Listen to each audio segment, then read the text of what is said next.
Hindi ako papayag na maranasan niya ang hirap na pinagdaanan ko. Hindi masamang mangarap, Dodong. Pero dapat kasabay ng pangarap ang kakayahan para tuparin ito. Ayoko sumuko, Angela. Kung kinakailangan gumapang ako para matupad ko ang pangarap ko sa inyo mag-ina, gagawin ko. Ngayon ko kailangan ng tulong nyo para makamit ko kahit kapiraso mala ng mga pangarap ko sa inyo ni Boyet.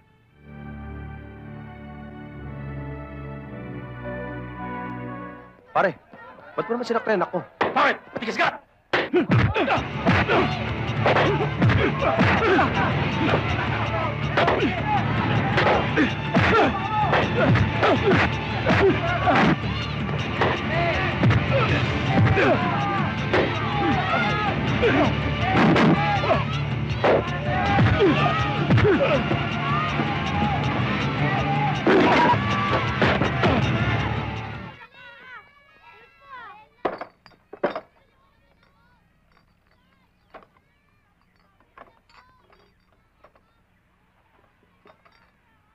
Anak, nag-aalala ako tungkol sa nangyari sa inyo ni Baldo kanina. Yung pagkakabugbog mo doon sa tao. Baka isang araw, kantihan ka na lang nun. Traidorin ka na lang. Ewan ko kung bakit ginamit mo, init ng ulo eh. Pwede naman yung pag-usapan ng problema eh. Kung ako lang, Itay, mapagpapasyensyahan ko.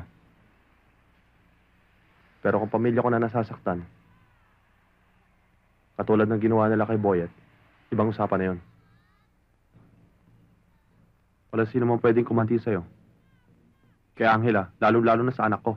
Kung talagang mahal mo kami, iiwas ka na sa gulo. Hindi naman karuwagan ng talikuran mo ang laban kung kailangan.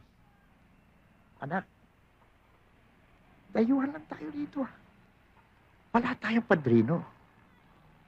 Wala tayong kamag-anak na pwede natin takbuhan pag kailangan natin. Kapag tayo nagigipit. Itay, maganda ang ginawa niyo pagpapalaki sa akin. Natutunan ko ang paggalang at sa pagkakapwa-tao.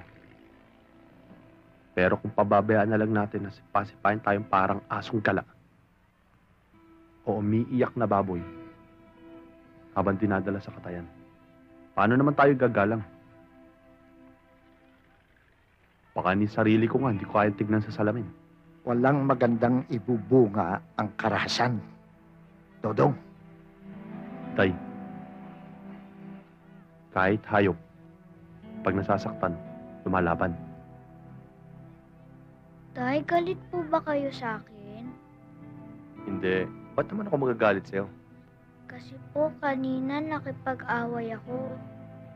Oh, di ba sabi mo, wala ka namang kasalanan? Ikaw naman inaway, di ba? Oo nga po, pero po dahil po sa akin, nagkaaway po kayo. Huwag mo intindihin yun. Pero sa susunod, iwasan mo makapagbasa gulo. Wala ka na mapapala. Sakit pa ng katawan ng aabutin mo. Pag nawala po kayo, sino na po magtatanggol sa amin? Hindi ako mawawala sa inyo, Boyet. Kahit anong mangyari. Hindi ako papayag na mawalay sa'yo. Kahit buhay ko, anak, ibibigay ko. Huwag lang tayo magkalayo-layo.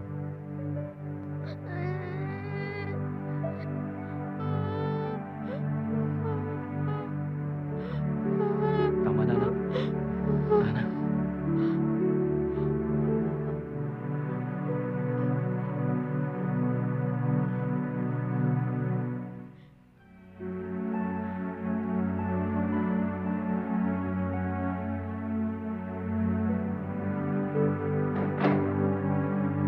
O sige, tulog ka na. May pasok ka pa bukas.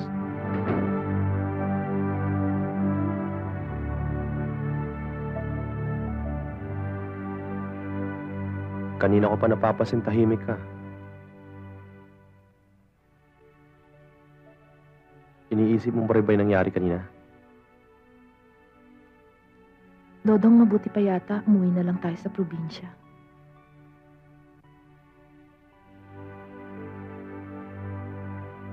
Yan na naman ba pag-uusapan natin? Hindi mo naman maaalis sa akin ng mag-alala eh. Pati anak mo natututo ng makipagbasag ulo. Wala namang nangyayari sa atin dito eh. Sa mahal ng mga bilihin. Walang pinupuntahan ng sweldo mo sa pier at kinikita natin sa karinderya. Kahit konti, wala pa tayong naiipon. 1 taon na tayo dito.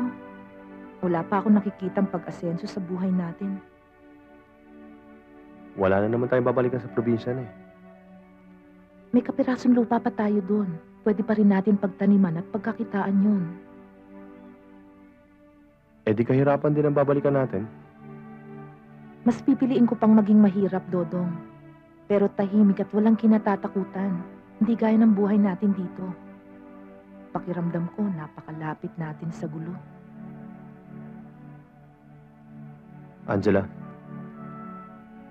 alam mo ang dahilan kung bakit ako nagpasya mapagsapalaran dito sa Maynila. Pinanganak ako magsasaka. Kaya ayoko mamatay na nakatali pa rin sa lupa.